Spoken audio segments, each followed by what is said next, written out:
Crimes passionnels, disparitions inquiétantes ou machinations diaboliques, percer les secrets des faits divers les plus marquants et plonger au cœur des affaires les plus étonnantes de l'histoire judiciaire. La découverte de la vérité ne tient parfois qu'à un fil. Bienvenue dans Chroniques criminelles. Dans cet épisode, l'affaire Salim Berrada. Il a une gueule d'ange, c'est un photographe au talent reconnu, mais d'après certaines jeunes femmes, ce serait surtout un impitoyable prédateur sexuel. Son nom, Salim Berrada. Son terrain de chasse, les réseaux sociaux et les applis de rencontres. Pour attirer ses proies, il avait mis au point un stratagème machiavélique. Alors comment les enquêteurs vont-ils réussir à le confondre ? La réponse dans ce nouveau podcast de Chroniques criminelles.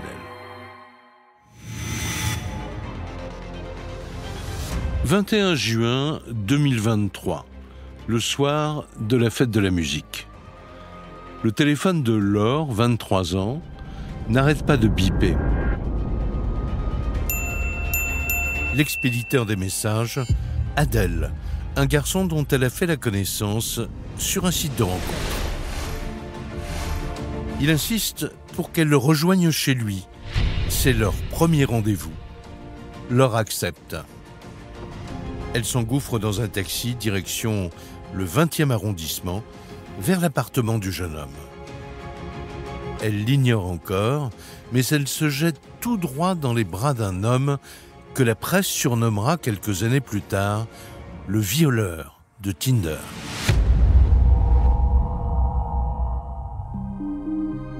L'histoire commence 9 ans plus tôt, en décembre 2014, en plein cœur de la capitale. À 23 ans, celle que nous nommerons Tess est comédienne. Après une fac de lettres, elle vient tout juste de s'inscrire dans une école de théâtre. Son rêve, monter sur les planches des plus grandes scènes parisiennes. Célibataire, elle s'est inscrite sur un site de rencontre 2 ans plus tôt, sans grand succès. Mais la chance va peut-être lui sourire. Elle est contactée par un certain Salim, un photographe. Je regarde un peu son profil et lui, il explique qu'il est surtout là pour des collaborations artistiques, pour rencontrer des modèles, qu'il n'est pas du tout dans une vibe de drague ou quoi que ce soit. Tess, victime. Et on en discute un peu des conditions des mannequins, de comment elles vivent, des dictates, de la mode, des impératifs, tout ça. Et je me dis, bon, c'est bien garder le contact de ce gars-là. Sentimentalement, Tess ne ressent aucune attirance pour cet homme. Professionnellement, en revanche, il l'intéresse. D'autant qu'en cherchant sur les réseaux sociaux, la jeune femme en découvre plus à son sujet. Il réalise des photos d'art et il est coté dans le milieu. D'ailleurs, très vite, il lui propose de réaliser son book photo. Il va m'expliquer que j'ai un truc, une espèce de truc un peu sauvage, une beauté un peu particulière. Il lui dit « J'aime bien ton côté sauvage, distingué, ça m'inspire. » Xavier Bénéroso, journaliste spécialiste des faits divers. Mais, il faudrait mieux te mettre en valeur. Il me dit qu'il fait des book photos et tout. Et bref, je lui dis que c'est trop cher pour moi. Et il me dit, écoute, si à un moment tu changes d'avis, sens-toi libre de le faire, quoi. 1 mois plus tard, Tess se dit qu'elle est peut-être en train de laisser passer sa chance. Un joli book, avec un photographe de renom, l'aiderait certainement à percer.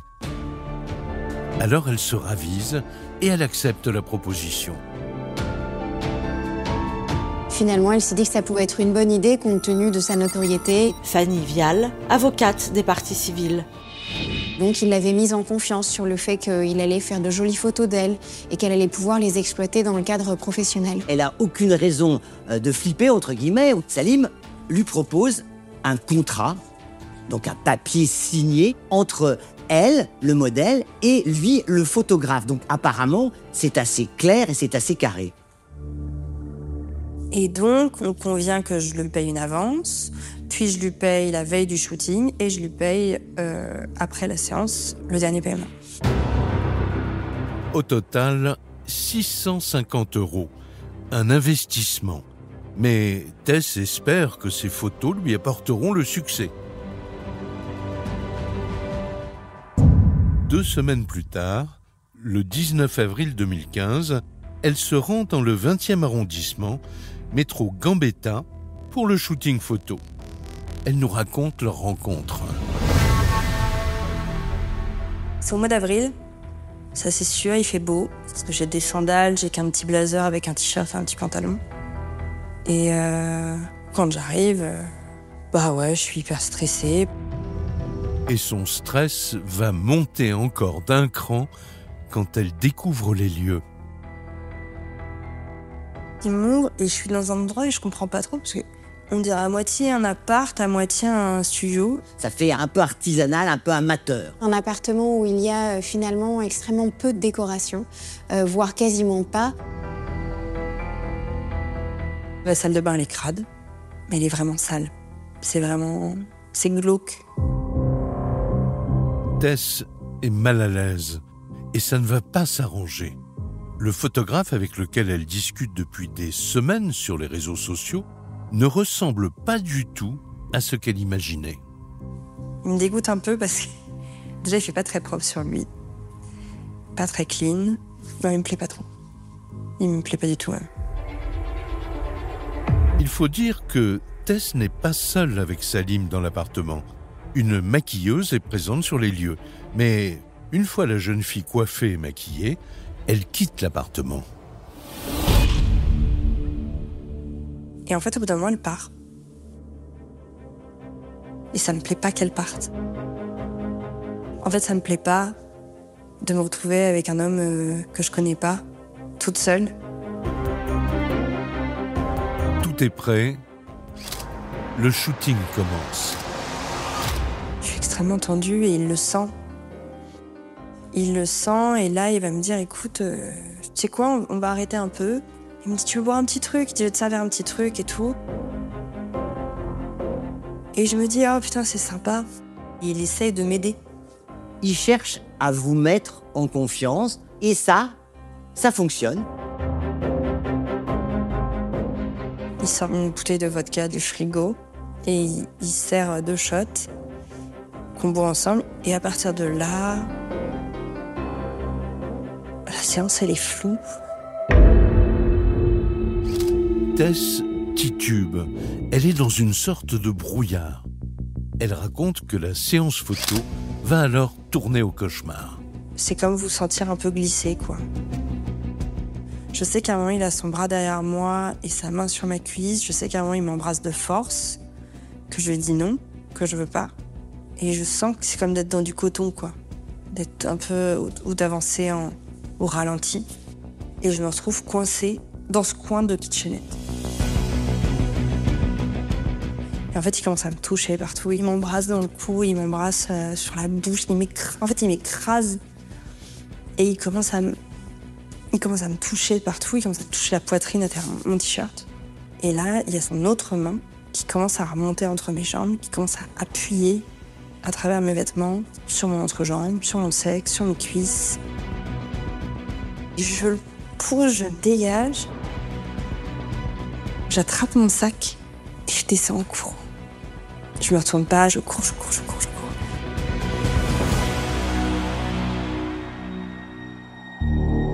Tess est en état de choc. Elle ne réalise pas encore complètement ce qui vient de se passer. Et je vais être honnête, mais à ce moment-là, en fait, je ne ressens rien. Il n'y a rien qui passe. Je suis vide. C'est assez violent. Elle est dans un état de sidération post-traumatique. Les jours qui suivent, Tess reprend pied dans la réalité. Elle retourne à sa vie comme elle peut. Les cours, les copains. Contrairement à ce que lui conseillent ses proches, elle refuse de se rendre au commissariat pour déposer plainte. C'est souvent le cas des victimes qui viennent de subir une agression ou un viol, qui en état de choc aussi ont du mal à pousser la porte d'un commissariat.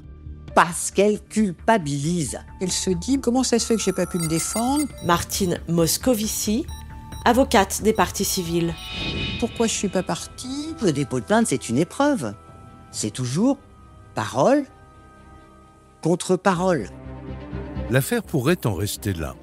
Mais ce que Tess ignore encore, c'est qu'au même moment, une autre jeune femme est en train de raconter son calvaire aux policiers, et il ressemble étrangement au sien.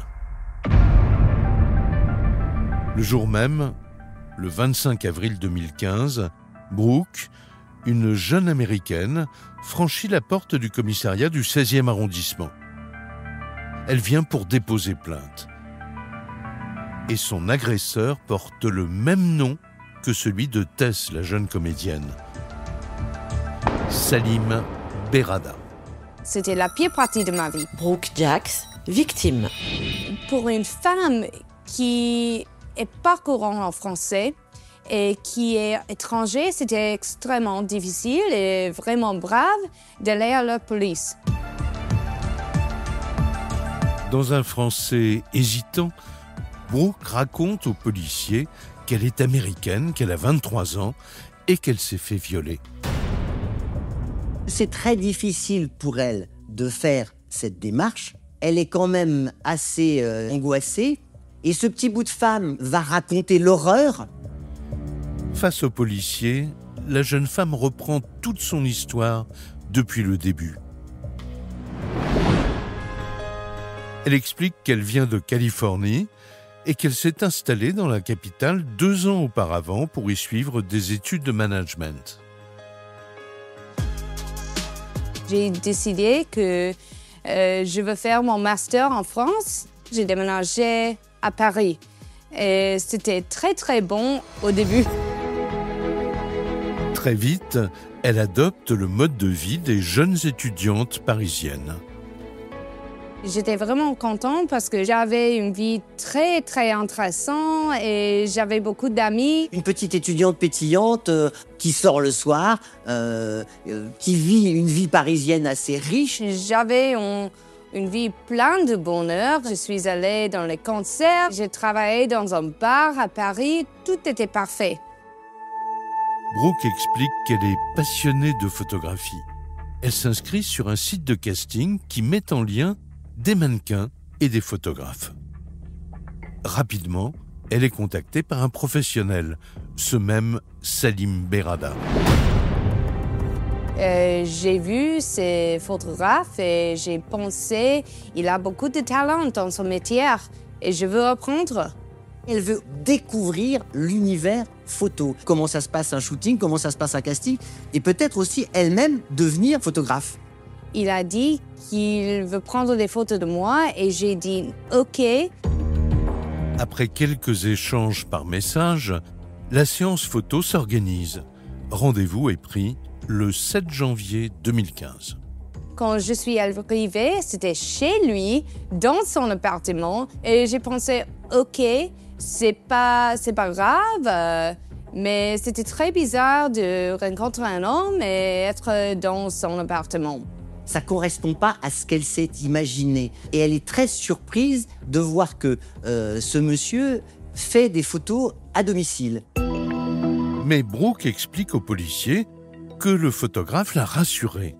Il prend le temps de discuter et il lui montre son travail. Quand j'ai vu ces photos, j'ai dit « Oh wow, c'est cool, il a beaucoup de talent !» Salim propose de commencer la séance photo. Mais avant, il lui aurait offert un verre. C'était vodka caramel et j'ai dit « J'aime pas trop ça ». Et il a dit « Ah, il faut prendre ça, viens. » Et j'ai dit « OK, je vais faire ça, pourquoi pas.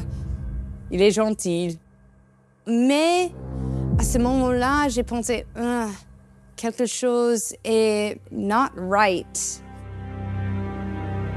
Brooke a un mauvais pressentiment. Et ça ne va pas s'arranger avec le début de la séance photo.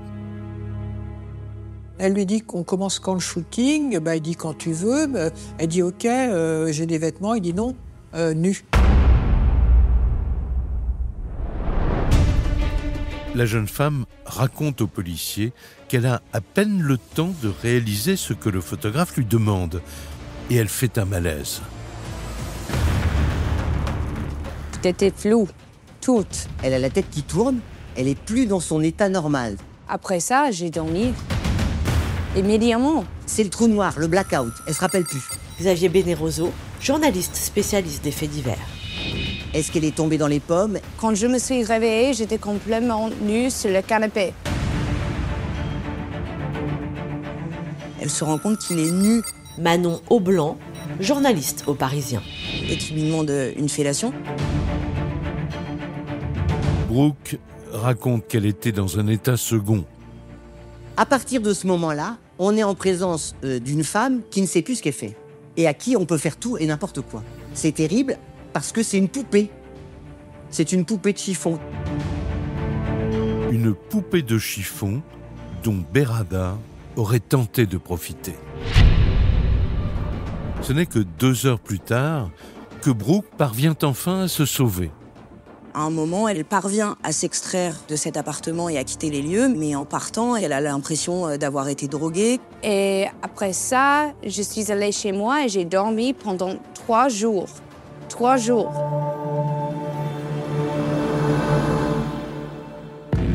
Les policiers veulent en savoir plus sur les agissements du photographe. Que lui a-t-il fait? Brooke raconte que depuis, elle met tout en œuvre pour se rappeler le déroulement de la soirée. Malheureusement, ne lui reviennent que des flashs. Et ils sont épouvantables. Je sais que j'étais violée. Je sais que les événements qui c'est pas bon s'est passé, mais je me souviens pas tous les événements. Elle essaie de se souvenir, mais c'est aussi une plongée en elle-même et elle n'arrive pas à reconstituer exactement les événements. Brooke affirme qu'elle a été violée. Mais alors, pourquoi a-t-elle attendu 3 mois avant de venir porter plainte? C'est la question que lui posent les policiers. La jeune femme répond du tac au tac. Le photographe lui a fait un odieux chantage. J'ai envoyé Salim un texto. J'ai dit je vais aller à la police pour faire une plainte. Et il m'a dit j'ai des photos de 3 nus et je vais les poster sur l'internet. Et ça, forcément, vous réfléchissez à 2 fois. Parce que vous avez des photos de vous, toutes nues, qui se promènent sur Internet. Ça veut dire que votre réputation est explosée avant même que vous ayez eu l'occasion de vous défendre, si vous voulez. Et c'était horrible. J'avais 23 ans. C'était horrible. Les policiers écoutent la jeune femme, mais ils ne sont pas très convaincus. Comme souvent dans ce genre d'histoire, elle n'a aucune preuve. Alors, les enquêteurs vont devoir vérifier. Leur point de départ, les pertes de mémoire de Brooke. Ils savent que c'est l'une des manifestations de la drogue du violeur. Ils veulent le vérifier. Problème, 3 mois après les faits, il est trop tard pour réaliser une prise de sang. Seule solution, analyser les cheveux de la jeune femme. Il faut savoir que les substances toxicologiques restent dans l'organisme 24 à 48 heures.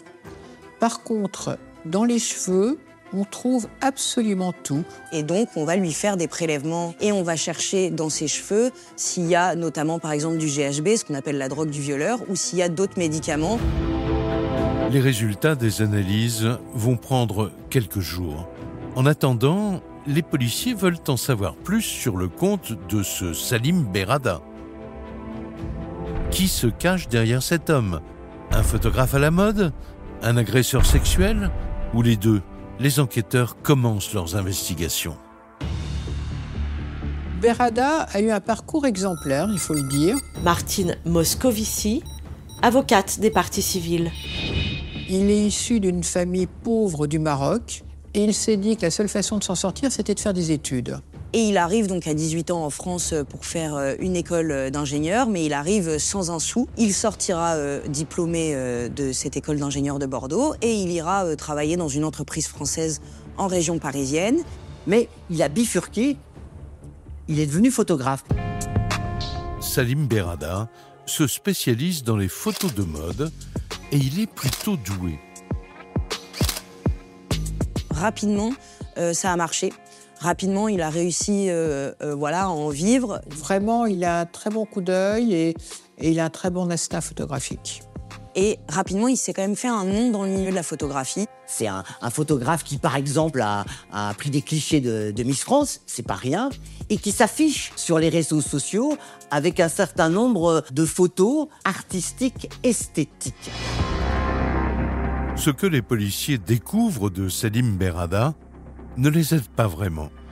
Une réussite professionnelle exemplaire, aucun casier judiciaire, mais les résultats d'analyse capillaire de Brooke vont semer le doute.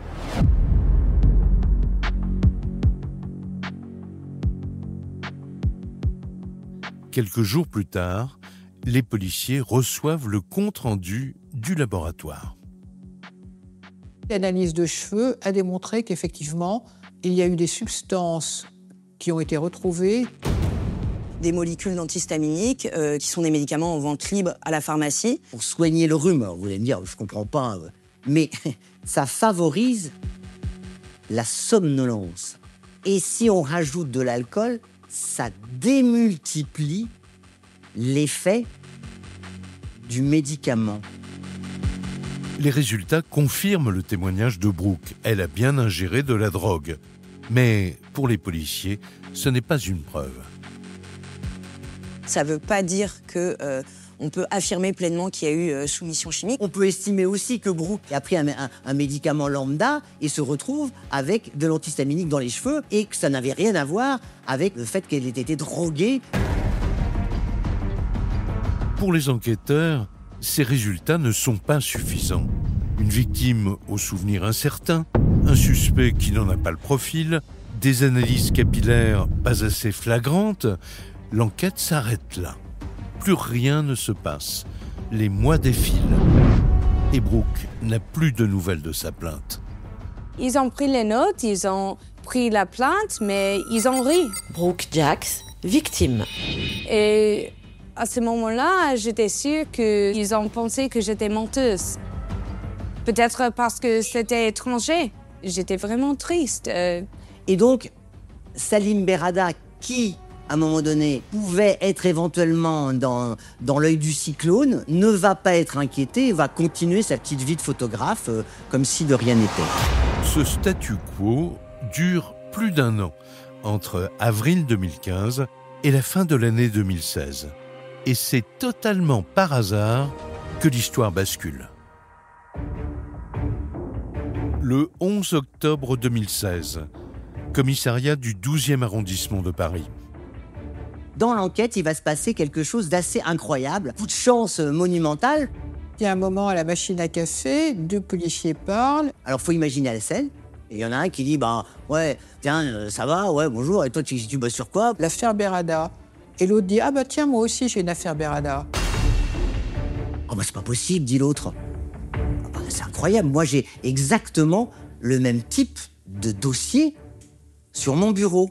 Et là, ils vont se demander, mais est-ce que c'est pas le même bonhomme qui a frappé plusieurs fois à Paris? Et là, ça va être la stupéfaction un peu générale. Les 2 policiers flairent de suite le problème. 2 plaintes différentes, mais un même suspect. Ils remontent l'information à leur supérieur. Le problème, c'est qu'à l'époque, c'était pas totalement informatisé, donc les affaires Berrada, il pouvait y en avoir 3 chez 3 policiers différents. Et cette affaire illustre de manière dramatique aussi le manque de coordination entre les différents services de police qui ne se parlent pas. Cette fois, le dossier est pris très au sérieux. Il est confié à la 2e direction régionale de la police judiciaire. 1 an et demi après la première plainte, celle de Brooke, l'enquête démarre enfin. L'enquêtrice commence par recenser toutes les plaintes qui ont été déposées contre Berrada. Et les résultats de ses recherches font l'effet d'une bombe. 4 femmes en 1 an et demi l'accusent de viol. 4 filles qui ont porté plainte contre lui, dénoncé des faits similaires. Manon Aublanc, journaliste au Parisien. On se penche enfin sur ce photographe. L'enquêtrice de la DPJ décortique les plaintes et dans les 4 cas, tout concorde. Le scénario est le même à chaque fois. Il contactait les plaignantes sur les réseaux sociaux avec son aura de photographe. C'est toujours la même histoire. Et on disait, voilà, on boira un verre avant pour se détendre. Parfois c'est du vin, parfois c'est de l'alcool fort comme de la tequila. Il attend que l'effet de la drogue se fasse sentir. Elles se sentent mal, elles ont des nausées, des pertes de mémoire, des pertes de contrôle. Et là, il vrille. Xavier Bénéroso, journaliste spécialiste des faits divers. Il se jette sur elles, il les agresse.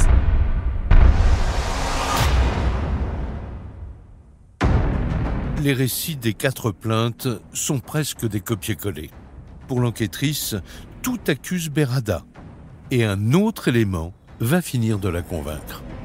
Chez ces 4 femmes, on retrouve des traces d'antihistaminiques ou de stupéfiants. Le même homme, les mêmes témoignages, les mêmes analyses toxicologiques. L'enquêtrice en sait suffisamment. Elle demande l'arrestation de Salim Berrada. Le 12 octobre 2016, l'homme est interpellé à son domicile et placé en garde à vue. Et il tombe sur un type plutôt sympa. Il tombe sur quelqu'un qui n'a pas peur, est plutôt calme et très coopératif. Face aux questions des policiers, le photographe ne se démonte pas. Il réfute toutes les accusations. Il demande même aux enquêteurs pourquoi il violerait des jeunes femmes alors qu'il a une vie sexuelle bien remplie. Il a nié tous les faits. Elles étaient toutes consentantes. Et il va d'ailleurs dresser un portrait de quelqu'un qui a beaucoup de relations sexuelles. Il a fait état de plus de 600 partenaires sexuels. Il veut bien admettre que moralement, il a une mauvaise conduite, entre guillemets. Il va dire oui, je me sers de mon statut professionnel de photographe pour obtenir des relations sexuelles avec ces jeunes femmes, mais c'est pas un crime, je les force pas. Les policiers sont étonnés par son aplomb. Mais comment explique-t-il ces 4 plaintes contre lui ? C'était la théorie du complot. Elles auraient cherché à le faire tomber parce qu'elles auraient regretté ce rapport sexuel. Les policiers le laissent parler. Ils attendent le bon moment pour dégainer leur carte maîtresse, l'analyse toxicologique des cheveux des jeunes femmes. Et donc on leur dit, vous les avez drogués. Monsieur Berrada, vous les avez drogués. Il dit que non, c'est pas vrai, que c'est pas, de toute façon c'est pas lui, qu'il a jamais mis de médicaments. Il dit qu'on a pris de la drogue ensemble. Et une fois de plus, c'était consenti. Et concernant les traces de médicaments, mais elles auraient pu très bien prendre ces médicaments en dehors de moi. Donc, si vous voulez, c'est une preuve qui ne tient pas. Les enquêteurs sont dans l'impasse. Ils espéraient des aveux, mais leurs suspects nient tout en bloc. Pourtant, ils ont besoin de preuves concrètes pour l'incriminer. Alors, ils passent la vitesse supérieure.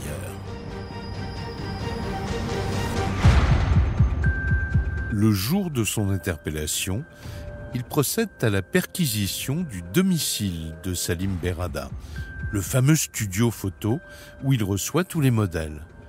Les policiers fouillent l'appartement du sol au plafond, les tiroirs, les placards, et leurs recherches vont s'avérer fructueuses. Sur place, les enquêteurs vont retrouver des plaquettes d'antihistaminiques vides. Et ça n'est pas tout. Dans les bouteilles d'alcool, ils retrouvent de la drogue de synthèse. On va retrouver une substance, Fanny Vial, avocate des parties civiles. la MDMA. De la MDMA. C'est un stupéfiant. La même drogue que celle retrouvée dans les cheveux des jeunes femmes et que Salim reconnaît avoir consommée. Mais les policiers ne sont pas au bout de leur surprise. Ils s'intéressent maintenant à l'ordinateur de Salim Berrada. Et ils découvrent des fichiers très particuliers. Salim Berrada avait un tableau Excel dans lequel il indiquait le nom, la date. Martine Moscovici, avocate des parties civiles. Des shootings et la phrase, le message qu'il envoyait à toutes les futures victimes.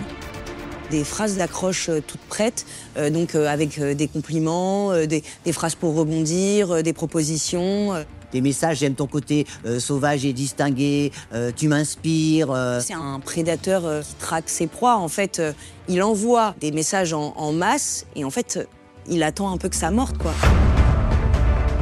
Les policiers n'en reviennent pas. L'homme est parfaitement organisé. Des tableaux, des fichiers, des messages pré-rédigés. Il gère ses rencontres comme il le ferait avec sa comptabilité. À l'issue de la perquisition, les enquêteurs ont la conviction d'être face à un violeur en série. Ils possèdent maintenant suffisamment d'éléments.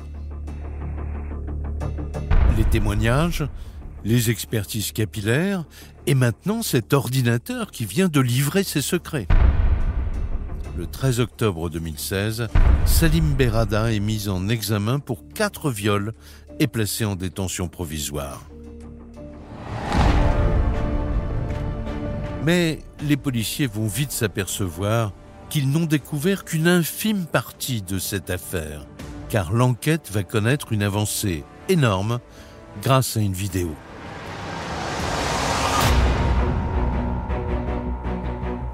Le suspect sous les verrous, les enquêteurs continuent de creuser. 4 jeunes filles ont déjà déposé plainte, mais se pourrait-il qu'il y en ait d'autres? C'est ce qu'ils soupçonnent. Le 7 novembre 2016, un mois après la mise en examen de Berrada, ils tombent sur une vidéo qui tourne sur Internet. Je souhaite vous parler ce soir du dossier horrible Salim Berrada. Ce criminel a violé des dizaines de mannequins et de modèles. Sachez que les victimes peuvent bien sûr me joindre, que ce genre de personnage, comme Salim Berrada, soit rayé des métiers du spectacle. Les policiers n'en reviennent pas. Qui est cet homme qui fait irruption dans leur dossier sans tenir compte de la présomption d'innocence? De quoi se mêle-t-il? Alors, le Zorro qui s'invite dans l'enquête, il s'appelle James Chabert. C'est un peu le justicier, mais je veux dire, il déboule d'on ne sait où. Et en fait, les policiers sont pas très contents de le voir arriver parce qu'ils aiment pas qu'on marche sur leur plate-bande. Les policiers convoquent ce James Chabert sur le champ. C'est un lanceur d'alerte. Nous l'avons rencontré et voici ce qu'il raconte.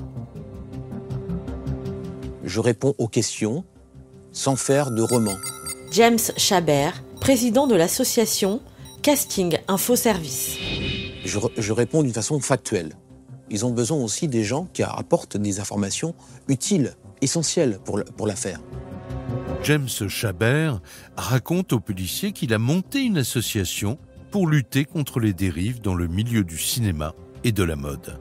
Et depuis plusieurs mois, il est, dit-il, sur un gros coup. Il a reçu un flot de messages de jeunes femmes qui affirment avoir été victimes de Salim Berrada. Et de là, je me suis dit non, je ne peux pas en rester là.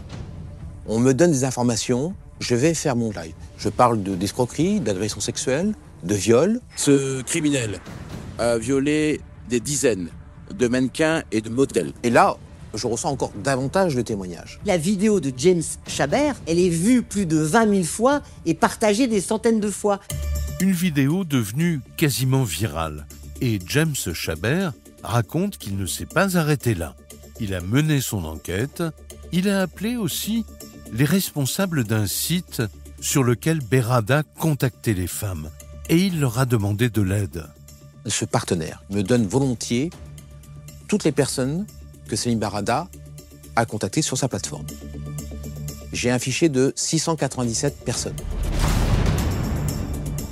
Il va appeler les 697 personnes, des femmes. Je donne le nom de l'avocate et l'adresse du commissariat de police. Qu'ils y aillent. S'ils ont quelque chose à dire, qu'ils le fassent. C'est maintenant. C'est un travail phénoménal, c'est un travail d'enquêteur de police pratiquement. Les policiers sont sidérés. ce lanceur d'alerte a réalisé une véritable enquête digne de Sherlock Holmes. Et ils vont rapidement s'apercevoir de l'efficacité de son action. Les semaines suivant la parution de la vidéo, les témoignages affluent. La vidéo, elle va servir de révélateur, d'électrochoc. Elle a effectivement permis à certaines femmes de se rendre compte qu'elles n'étaient pas seules, qu'elles allaient être crues. Plusieurs femmes ont dit « mais c'est vrai, moi je l'ai rencontré ». Et on va s'apercevoir en fait du côté sériel du dossier avec le modus operandi. Et c'est ce qui va donner en fait à ce dossier une ampleur considérable par le nombre de victimes et de plaintes qui vont être recueillies. Les policiers sont submergés par la tâche. Ils se retrouvent avec des dizaines de nouveaux témoignages à vérifier, à confronter, d'appels téléphoniques à passer. Et les victimes continuent de se manifester. Le 22 mars 2017, les enquêteurs reçoivent une nouvelle plaignante. Il s'agit de Tess, la jeune comédienne qui dit s'être faite agresser 2 ans plus tôt. Elle raconte aux policiers qu'elle est tombée sur la vidéo de James Chabert sur les réseaux et que ça lui a fait un électrochoc. Je me rappelle très bien où j'étais quand j'ai vu ces vidéos. Tess, victime. Je bossais comme serveuse à l'époque et j'étais en pause cigarette sur un escalier devant la porte d'entrée et je regarde cette vidéo, il y a tout qui revient. La jeune femme explique que depuis 2 ans, elle a toujours refusé de porter plainte, mais que cette fois, enfin, elle est prête. J'ai très très peur. Et en fait, j'arrive et j'ai quelqu'un qui est vraiment gentil avec moi. Et je décris tout. Tout ce dont je me rappelle. Tout le cheminement, je pourrais presque dessiner l'appartement. La plainte de Tess s'ajoute aux dizaines d'autres déjà consignées. Les enquêteurs continuent de travailler d'arrache-pied et les mois passent. Berrada, incarcéré à Fleury-Mérogis, clame toujours son innocence et il persiste à dire que les plaignantes étaient consentantes.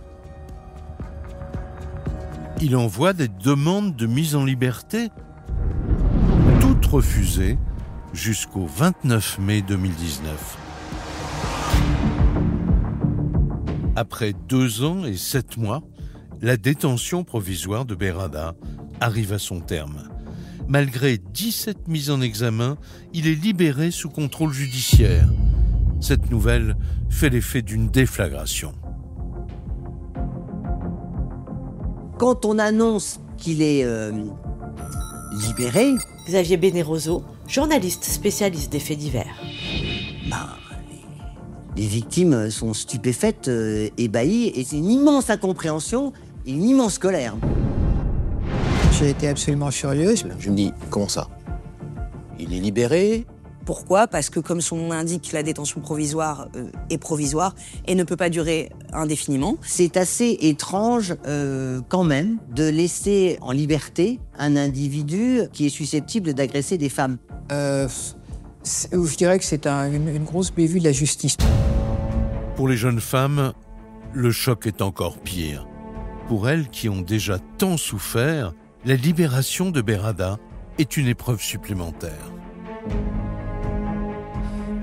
Quand j'ai découvert qu'il était libre, Brooke Jacks, victime. j'étais choquée, j'étais triste un peu. Alors j'apprends qu'il ressort sur les réseaux sociaux.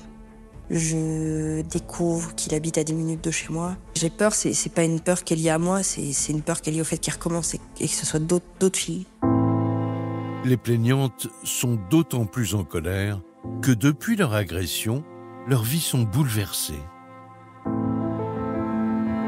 L'état psychologique était catastrophique. Il y a des symptômes post-traumatiques, il y a aussi des cauchemars. Une victime a 2 syndromes, la culpabilité et la honte. Martine Moscovici, avocate des parties civiles.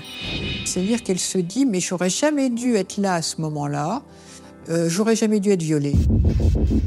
Depuis son agression, il y a 4 ans, Tess, la jeune comédienne, a redoublé une année d'études et elle se bat avec ses démons. Je me lave de manière compulsive. Je me mets à me racler la peau.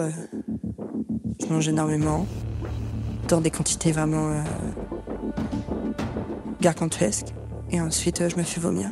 Pendant des mois, je mange tous les jours 2 tranches de pain de mie avec du jambon blanc à l'intérieur, un verre de lait, des tomates cerises avec du vinaigre balsamique. Et il n'y a rien d'autre qui rentre dans mon estomac, il n'y a rien d'autre qui rentre dans mon corps. Pour calmer ses cauchemars, Tess est aussi devenue accro aux médicaments. Comme je n'arrive pas à dormir, je me défonce aux médicaments qui est utilisé pour sevrer des alcooliques. C'est des sommeils sans rêve, sans cauchemar, sans aucune activité cérébrale. Et ensuite, quand vous vous réveillez comme quand vous sortez d'une baignoire et que vous reprenez votre souffle. Brooke, de son côté, a arrêté ses études. Elle est rentrée aux États-Unis. Elle a déménagé 5 fois en 8 ans. Elle a un peu perdu les pédales, elle a été un peu SDF. Je vis dans ma voiture avec mon chien, j'ai bu beaucoup d'alcool. J'étais vraiment alcoolique à ce point-là et j'étais vraiment déprimée. J'ai pleuré beaucoup, presque chaque jour. J'avais beaucoup de cauchemars. C'est un long calvaire pour toutes ces femmes. Et pendant ce temps-là, lui, il est dehors. Pendant que les plaignantes tentent de s'en sortir, Salim Berrada, lui, reprend tranquillement sa vie. Il quitte Paris et s'installe à Marseille. Alors, il a un contrôle judiciaire assez strict au départ où il doit pointer régulièrement. Mais ce contrôle judiciaire va être assoupli, c'est-à-dire qu'il sera obligé de prendre contact avec les forces de l'ordre qu'une seule fois par mois. Si Berrada n'a plus le droit d'exercer son métier de photographe, il reprend son activité comme si de rien n'était sur les réseaux sociaux. Il change juste d'identité au gré des sites et des applications. Il va continuer d'essayer d'enchaîner un maximum de relations sexuelles. Fanny Vial, avocate des parties civiles. De contact avec les femmes, de rencontres. Il se présente comme quelqu'un qui s'appellerait Seb. Manon Aublanc, journaliste au Parisien. Qui s'appellerait Darcy, qui s'appellerait Sam. Il a plusieurs rendez-vous. Mais Berrada rencontre plus de difficultés que prévu. Sa libération a fait grand bruit et un groupe de femmes le traque sur tous les sites sur lesquels il s'inscrit. Il va y avoir des shérifs internautes, si vous voulez, qui vont aller le dénoncer en disant « Cet homme, il s'appelle pas Darcy ou il s'appelle pas Trucmuche. En fait, c'est Salim Berrada. » Les féministes du coin l'ont repéré sur les réseaux et elles ont mis des annonces sur tous les réseaux sociaux avec sa photo. Il y a des posts qui commencent à tourner sur les réseaux sociaux en disant attention. Ne l'écoutez pas, ne le suivez pas, n'allez pas faire des shootings photos avec lui. Et cette situation va durer 4 ans. 4 ans pendant lesquels Berrada tente de rencontrer des femmes. 4 ans pendant lesquels celles qui l'accusent continuent de souffrir. Jusqu'à ce jour d'été 2023. Le 26 juin, une femme fait irruption dans le commissariat du 12e arrondissement de Paris. Elle a de nouvelles informations à donner sur l'affaire Berrada. Laure raconte qu'elle a 23 ans, elle est étudiante en architecture, elle vient de se séparer de son petit copain il y a quelques semaines. Alors, pour l'oublier, elle s'est inscrite sur une application de rencontre et elle a décroché un rendez-vous. Elle explique qu'elle a rencontré cet homme pour la première fois, il y a 5 jours, le soir de la fête de la musique. Il dit s'appeler Adèle. Il s'appelle en réalité Salim. Salim Berrada. Il m'ouvre la porte et on se fait la bise. Je m'installe sur le canapé, lui aussi. En fait, on a discuté pendant une bonne heure. Laure, victime. Il m'a dit qu'il revenait d'un tour d'Europe de 2 ans. Et il m'a dit que, en fait, là, il était en train d'écrire un scénario de film. Il m'a raconté tout le film. Est arrivé un moment où en fait il s'est levé et il est venu vers moi, il m'a embrassé. Donc ils vont passer la soirée ensemble, ça va plutôt bien se passer. Ils vont avoir une relation sexuelle ensuite consentie. Laure va décider de revoir ce gars qu'elle a rencontré sur Internet sans qu'il ait aucun problème. 4 jours plus tard, Salim et Laure conviennent de se retrouver à nouveau à son appartement. Je suis allée et ça a bien commencé, on va dire. On était dans sa chambre, donc dans le quasi noir, en fait. On a couché ensemble. Et donc, en fait, il a retiré le préservatif en plein milieu, quoi. Et il me l'a pas dit. Et donc, après cette histoire de capote qui a été retirée et gamberge, ce dernier ne s'est pas protégé et il lui a peut-être transmis le virus du sida en ne portant pas de capote. Laure raconte alors aux policiers que c'est le lendemain qu'elle va apprendre l'impensable. Je rentre chez moi et je vois une notification sur mon téléphone. Le violeur de Tinder. Et je vois 50 photos de sa tête. Et là, je me dis, putain. Et vraiment, je me suis dit, c'est quand même pas possible, quoi. Et là, j'ai été prise de panique totale. Cette femme va donc découvrir qu'elle a fait l'amour avec un violeur en série. Donc là, pour elle, c'est un tremblement de terre. C'est un prédateur. Et c'est effrayant, quoi. C'est effrayant, en fait. Sa capacité à mentir sur absolument tout, son nom, son âge, son job, ça fait de lui quelqu'un de vraiment effrayant, quoi. Les policiers, eux aussi, sont sidérés. D'autant qu'ils connaissent particulièrement bien Berrada. Ça va faire tilt, puisque c'est eux qui enquêtent déjà sur les précédentes plaintes qui ont été déposées contre Salim Berrada. Les enquêteurs reprennent leurs recherches et ils tombent de haut. Et donc, les policiers vont découvrir qu'il y a 5 nouvelles plaintes concernant Salim Berrada. Xavier Bénéroso, journaliste spécialiste des faits divers. Et qu'il faut donc rajouter ces plaintes aux plaintes antérieures.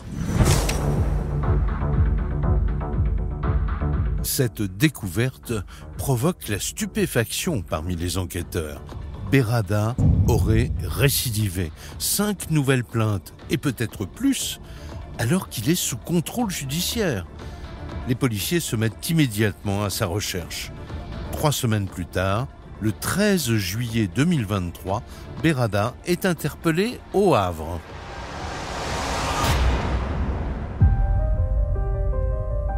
Quand elles apprennent son arrestation, les plaignantes reprennent espoir. J'ai appris, tant par la PJ, qu'il avait été arrêté. Et donc ça m'a déchargée, franchement. Je me dis, maintenant on va peut-être avoir un procès. Parce que moi, ça fait déjà 6 ans que j'ai porté plainte. Tess, victime. Et ça fait 8 ans que ça m'est arrivé. Et j'ai pas trop l'impression que la justice a pris son travail très au sérieux. C'est un procès éminemment médiatique qui s'annonce. Le début aujourd'hui à Paris du procès de celui qu'on avait surnommé le violeur de Tinder. Un photographe de 38 ans, Salim Berrada, est jugé pour 13 viols et 4 agressions sexuelles. L'affaire du violeur de Tinder fait la une de tous les journaux. Pour les plaignantes, l'enjeu est immense. Depuis des années, elles dénoncent les agissements de Berrada. Elles espèrent enfin être entendues.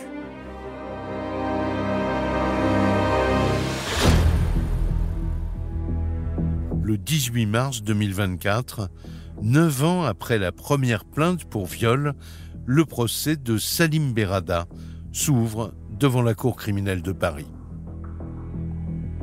Il est jugé pour viol et agression sexuelle sur 17 jeunes femmes. La plupart des victimes sont présentes sur le banc des parties civiles. Il y a quand même beaucoup d'émotions entre ces jeunes femmes, qui sont encore pour la plupart quand même assez jeunes, qui semblent encore traumatisées par ce qu'elles ont vécu. Et d'une certaine manière, l'audience ravive les blessures, remet au goût du jour toutes les souffrances de ces femmes. Au 4e jour d'audience, c'est au tour de Tess, la jeune comédienne, de venir témoigner à la barre. Je crois que j'ai jamais été aussi stressée. En fait, je crois que j'ai jamais rien fait d'aussi important de ma vie. Je la regarde pas une seule fois. Je suis très concentrée. Je pleure un peu au début, mais après, je suis très, très concentrée. Et je donne un maximum de détails parce que je me dis comme ça, ils ont tout ce qu'il leur faut. Mais je me sens très portée. J'entends les filles derrière qui parlent. Dans le box des accusés, Salim Berrada ne change pas de stratégie. Toutes ces femmes étaient consentantes, dit-il. L'audience a été totalement surréaliste. Martine Moscovici, avocate des parties civiles. Parce que toutes ces femmes venaient raconter avec beaucoup de dignité, d'émotion, de sincérité ce qui leur était arrivé. Lui baissait un peu la tête et puis il disait mais non, pas du tout. Il a répété la même chose tout du long. Tout du long. C'est un complot.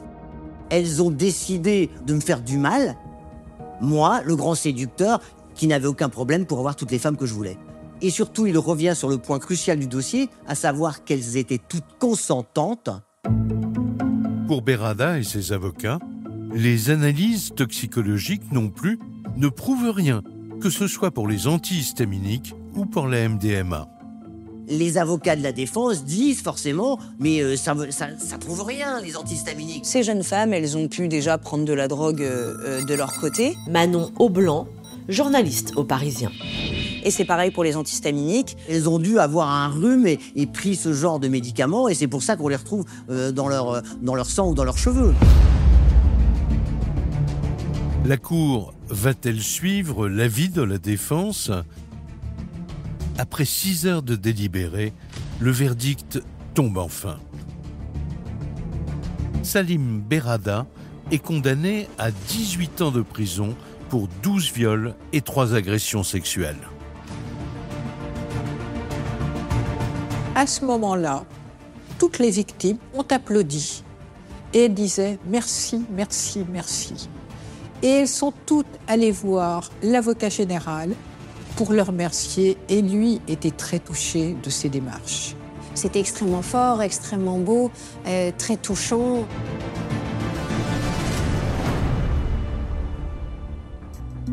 Salim Berrada continue de clamer son innocence. Il a fait appel de cette décision et il reste présumé innocent. Ses avocats n'ont pas souhaité s'exprimer. Parallèlement, une autre procédure a été lancée il y a 1 an. Berrada est accusé d'agression sexuelle par au moins 7 nouvelles jeunes femmes. Vous venez d'écouter Chronique criminelle. Si l'épisode vous a plu, n'hésitez pas à mettre des étoiles, à commenter ou à vous abonner sur votre plateforme d'écoute préférée. Et retrouvez dès la semaine prochaine un nouvel épisode de Chronique criminelle.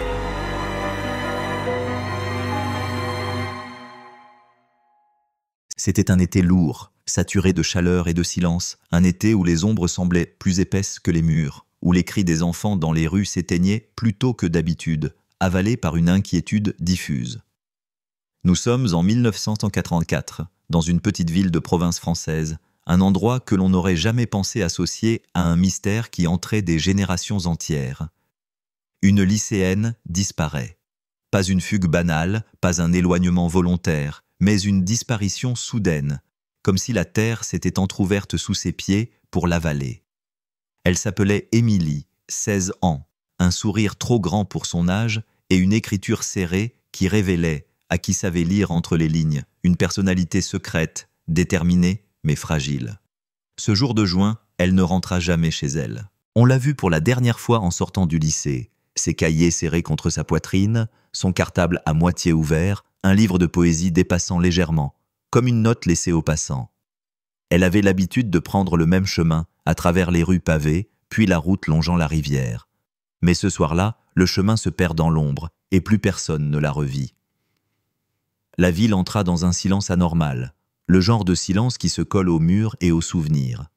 Les affiches disparues tapissèrent les vitrines, les poteaux électriques et les journaux locaux parlaient de la jeune Émilie, introuvable.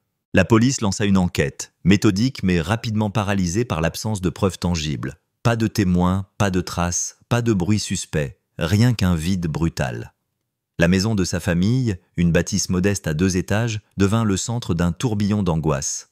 Sa mère, Marie, ouvrait la fenêtre chaque soir, convaincue qu'Émilie reviendrait par le même chemin, qu'elle verrait sa silhouette fine au coin de la rue.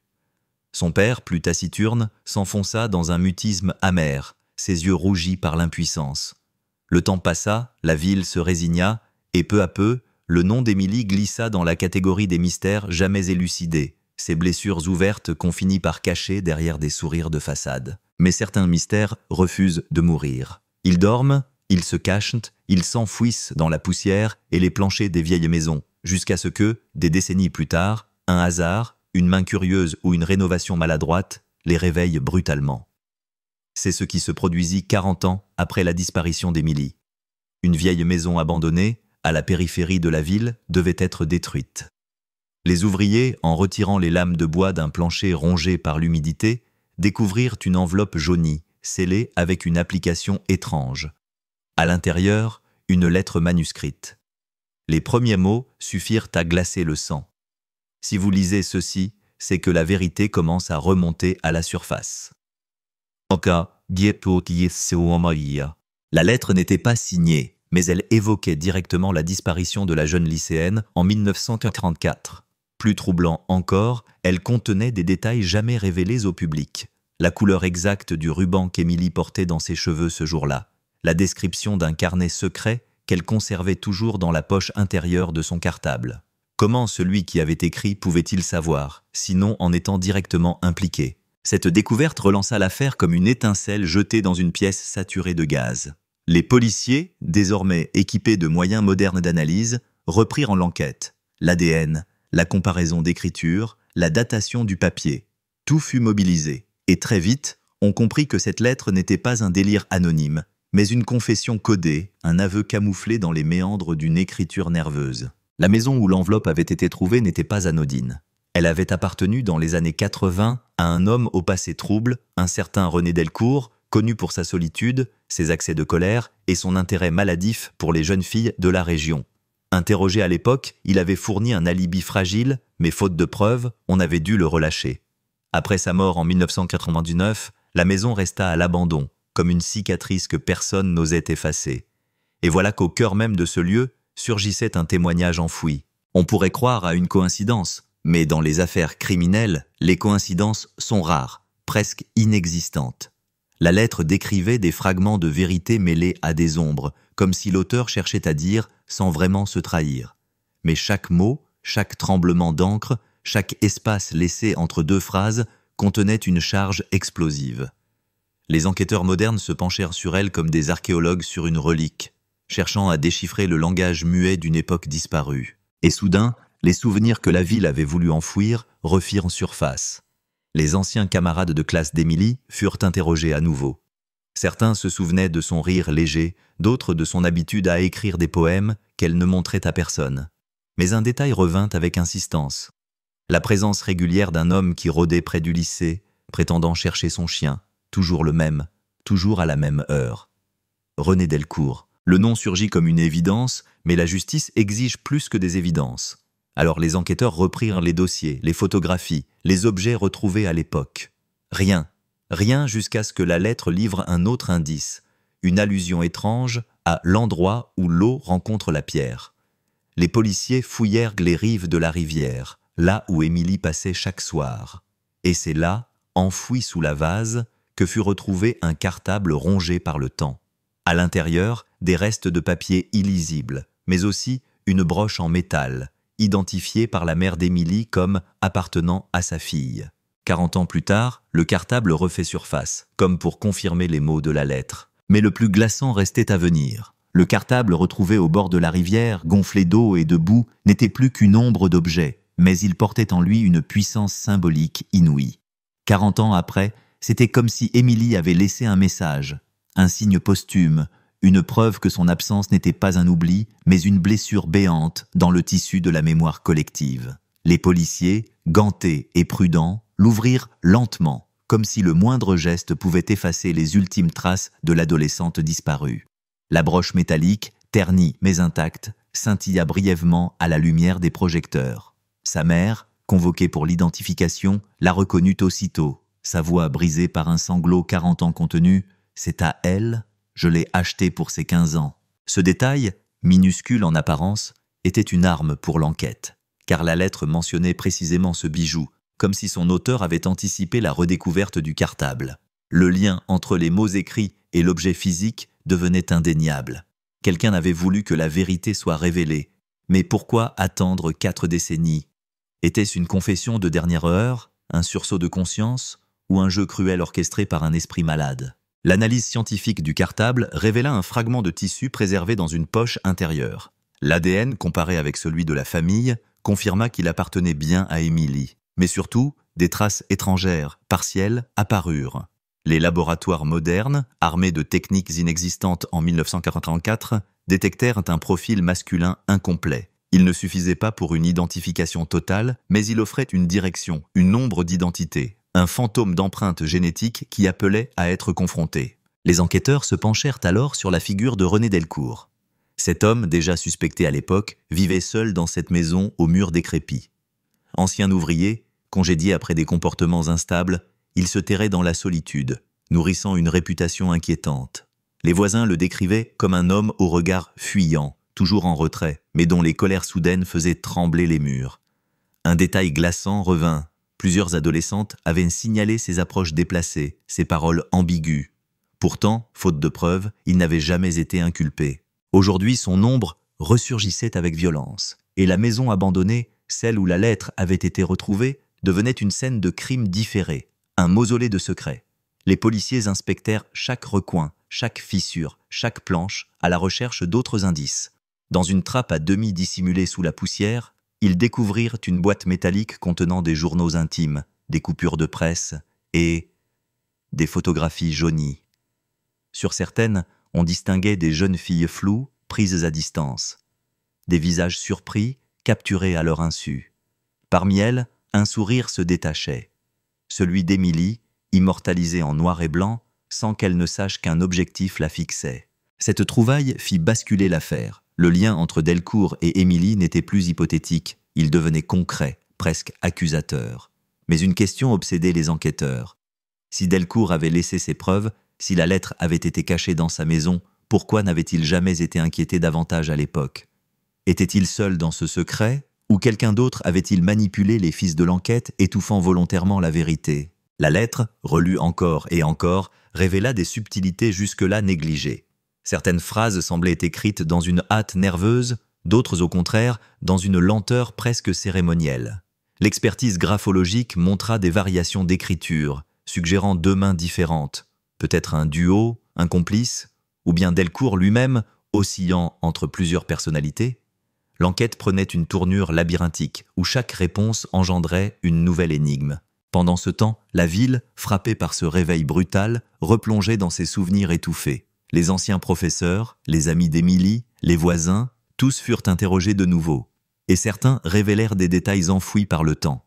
Émilie écrivait souvent des lettres qu'elle ne postait jamais, des confessions intimes qu'elle cachait dans ses cahiers. Elle avait parlé d'une présence oppressante, d'un homme qui la suivait parfois après les cours. Mais ces confidences, adolescentes et floues, avaient été minimisées. Aujourd'hui, elles prenaient un sens sinistre, car dans le cartable retrouvé parmi les papiers en lambeaux, les experts parvinrent à reconstituer un fragment de page. Quelques mots seulement, mais suffisamment pour faire frissonner. Il est encore là. Il sait que je ne peux pas lui échapper. Et ces mots, griffonnés dans une écriture précipitée, semblaient être le dernier témoignage direct d'Émilie avant sa disparition. Et ils accusaient, dans leur silence tragique, la figure de Delcourt. Mais la vérité, comme toujours dans les affaires anciennes, n'est jamais linéaire, car une découverte inattendue brouilla encore les pistes. Dans les archives judiciaires, un ancien rapport jamais exploité ressurgit. En 1984, un témoin avait signalé avoir vu Émilie monter dans une voiture sombre près du pont de la Rivière. Mais cette piste avait été écartée, jugée peu fiable. Or, la lettre retrouvée sous le plancher évoquait précisément un véhicule. La clé est dans la voiture que personne n'a jamais cherchée. Les policiers élargirent alors le périmètre des recherches. Les berges, les parkings abandonnés, les forêts environnantes furent scrutées. Et c'est dans un étang recouvert de végétation, à quelques kilomètres de la ville, qu'un plongeur découvrit une carcasse de voiture engloutie. Une Peugeot 504, immobile depuis des décennies. À l'intérieur, rongée par la rouille et le temps, une boîte métallique contenant des objets personnels, un peigne, un ruban et un carnet détrempé. Tout appartenait à Émilie. La découverte glaça le sang, car si Delcourt avait été suspect, la présence de cette voiture ouvrait une autre piste, un complice ou peut-être un autre coupable. L'ADN prélevé dans l'habitacle révéla à nouveau des traces masculines, différentes de celles du cartable. 2 profils, 2 hommes, 2 présences autour d'Émilie ce soir-là. La vérité ne se contentait pas de surgir. Elle explosait, fragmentée, contradictoire. Le mystère de 1984 n'était pas l'œuvre d'un monstre solitaire, mais peut-être celui d'un réseau de silence, d'hommes tapis dans l'ombre, protégés par l'indifférence ou la peur. Et dans cette obscurité, la lettre retrouvée sous le plancher prenait des allures de testament. Non pas seulement une confession, mais une clé tendue à ceux qui, 40 ans plus tard, auraient enfin le courage de regarder le monstre en face. Lorsque la Peugeot 504 émergea lentement de l'étang, tirée par le câble du treuil sous les yeux figés des enquêteurs, ce fut comme si le temps lui-même crachait un fragment de vérité englouti. Les spectateurs, voisins curieux et journalistes alertés par des rumeurs persistantes, se tinrent derrière les rubans de sécurité, murmurant comme lors d'une cérémonie funèbre. La carcasse, recouverte de vases, dégoulinante de lichens et de racines aquatiques, semblait hurler silencieusement 40 ans de secrets engloutis. Chaque goutte d'eau qui tombait de la carrosserie résonnait comme une horloge, rappelant que la justice n'oublie pas, même lorsqu'elle tarde. Les experts, vêtus de combinaisons blanches, ouvrirent lentement les portières rouillées. L'odeur de métal humide et de décomposition ancienne envahit l'air. Sur la banquette arrière, la boîte métallique fut extraite, son contenu déjà connu, le peigne, le ruban, le carnet détrempé. Mais ce qui glaça davantage, ce fut la découverte d'un second objet coincé sous le siège passager. Une chaîne en argent brisée, portant l'initiale R. Elle n'appartenait pas à Émilie, mais à quelqu'un d'autre. Cette initiale enflamma les discussions. Était-ce celle de René Delcourt, l'homme déjà soupçonné, ou d'un autre R, resté invisible jusqu'alors?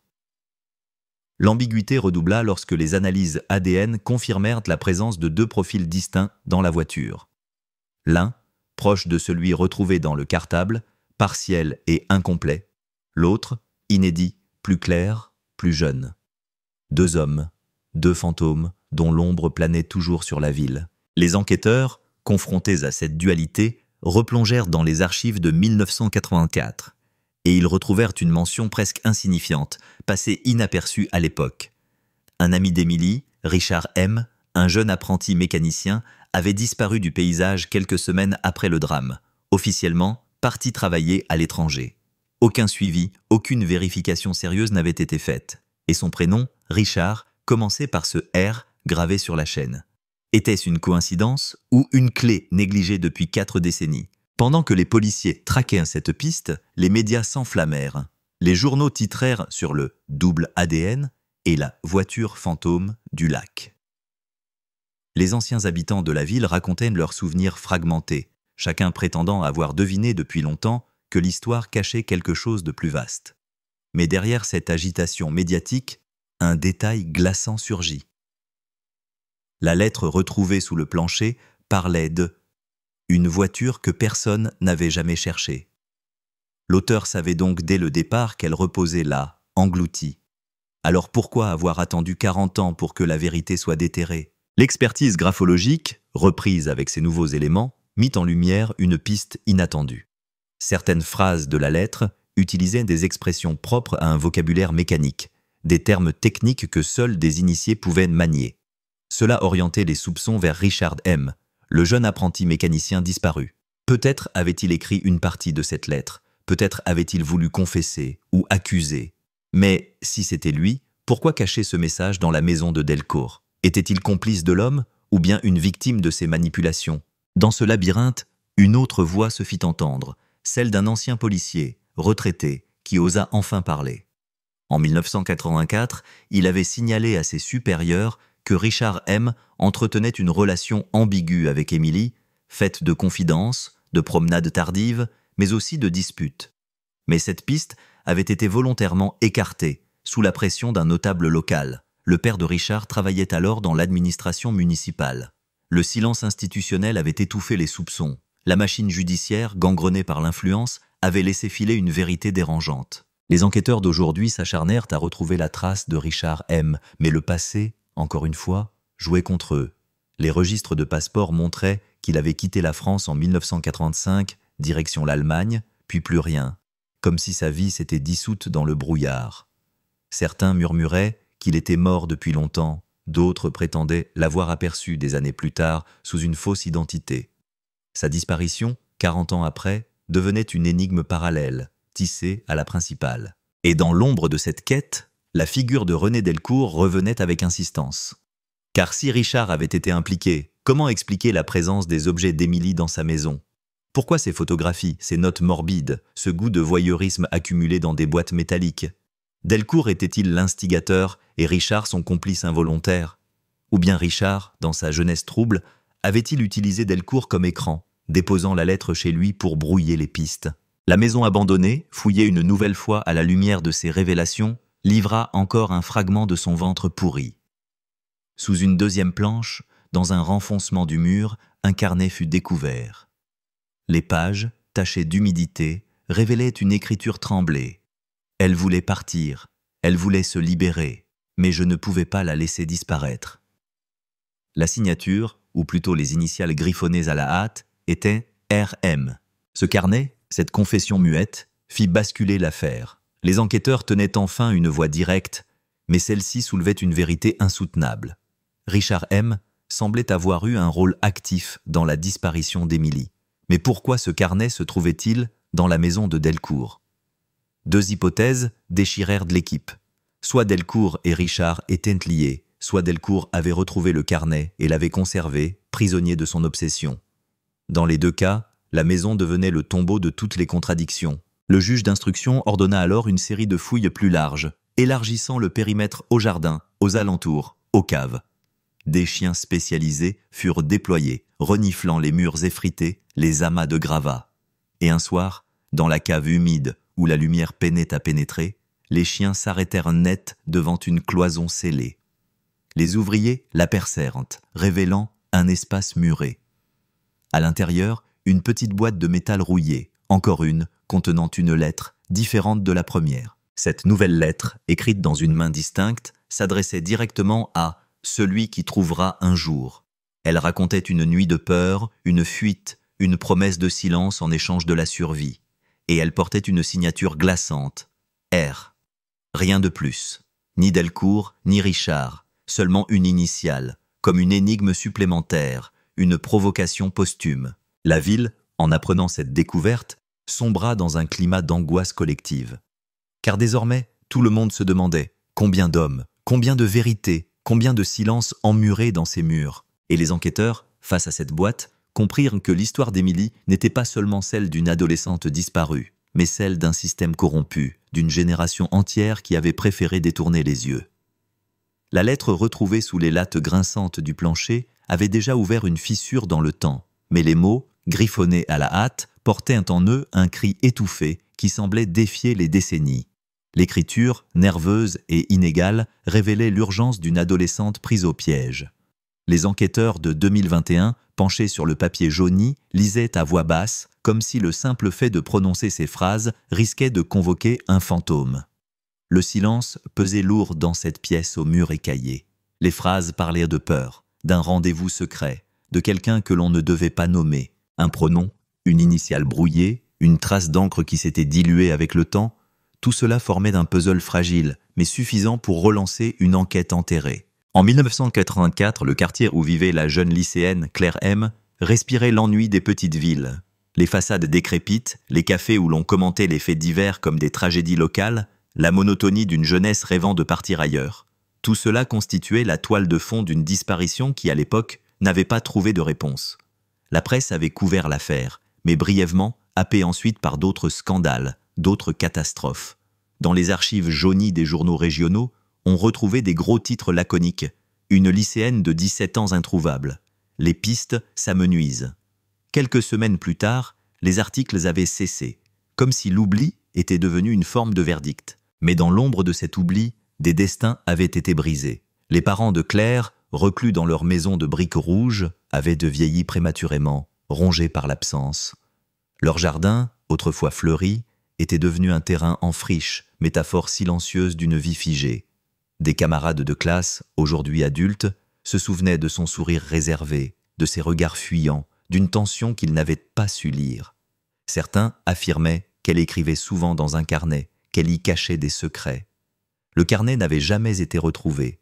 Peut-être que cette lettre, sortie du plancher des décennies plus tard, en était un fragment arraché. Les enquêteurs modernes savaient qu'il ne suffisait pas de relire les indices anciens. Il fallait interroger la mémoire collective, exhumer des silences.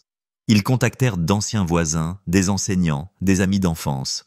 Beaucoup hésitaient, certains disaient ne plus se rappeler. Mais sous la surface de l'oubli volontaire, quelques détails émergeaient. Une voisine raconta avoir vu, à plusieurs reprises, une voiture sombre stationnée près de la maison familiale à la tombée du jour. Un autre témoin évoqua des disputes étouffées derrière des fenêtres closes. Ces souvenirs, longtemps relégués, retrouvaient une acuité troublante maintenant qu'une pièce matérielle venait de ressurgir. L'inspectrice chargée du dossier en 2021, une femme au regard perçant habituée aux affaires gelées, savait que le temps ne détruit pas tout. Parfois, il conserve, comme une chape de glace, des éclats de vérité qu'il suffit de réchauffer pour qu'ils réapparaissent. Elle demanda une analyse graphologique de la lettre, croisa les témoignages d'époque et fit exhumer les rapports initiaux. Ceux-ci révélèrent des failles. L'enquête de 1984 avait été expédiée, manquant de moyens, mais aussi de volonté. Des noms n'avaient pas été vérifiés, des incohérences jamais creusées. Était-ce de la négligence ou une volonté d'étouffer l'affaire? La question hantait chaque page des vieux dossiers. La lettre mentionnait un « rendez-vous » dans une maison, où tout résonne et où personne n'écoute. Une description énigmatique, mais qui fit tilt chez l'un des anciens camarades. Il se souvenait que dans le quartier nord, une bâtisse abandonnée servait de refuge aux jeunes. C'était une maison de maître délabré, au parquet fragile, aux fenêtres barricadées, lieu de cachette, de confidences adolescentes, mais aussi de peur et de défis. C'était justement là que la lettre avait été retrouvée, sous ce plancher grinçant qui avait gardé son secret près de 40 ans. Comme si la maison elle-même avait été complice du silence. Les enquêteurs décidèrent de revisiter les lieux avec des moyens modernes. Caméra thermique, analyse de fibres, relevé ADN sur les poussières accumulées. La bâtisse était une capsule du temps. Chaque fissure racontait une histoire. Chaque objet oublié devenait un témoin. Sous les lattes, outre la lettre, on découvrit une barrette rouillée, un morceau de tissu déchiré et, plus troublant, un pendentif en argent terni, gravé de 2 initiales. Ces objets, banals à première vue, prenaient une dimension spectrale quand on les associait à une adolescente disparue. Chaque trouvaille était comme une voix qui se ranimait. Le pendentif intriguait particulièrement. Les initiales correspondaient à 2 prénoms connus dans la classe de Claire. L'un d'eux était celui d'un garçon de son âge avec qui elle avait été souvent vue. L'autre, plus ambigu, pouvait appartenir à plusieurs personnes. Était-ce un signe d'amour secret, une amitié ou la preuve d'un pacte? Les enquêteurs savaient que ce genre d'objet pouvait être à la fois une clé et un leurre. Mais dans le silence glacé de cette maison, le pendentif semblait vibrer d'une mémoire qu'il fallait à tout prix déchiffrer. Chaque découverte relançait la mécanique du doute.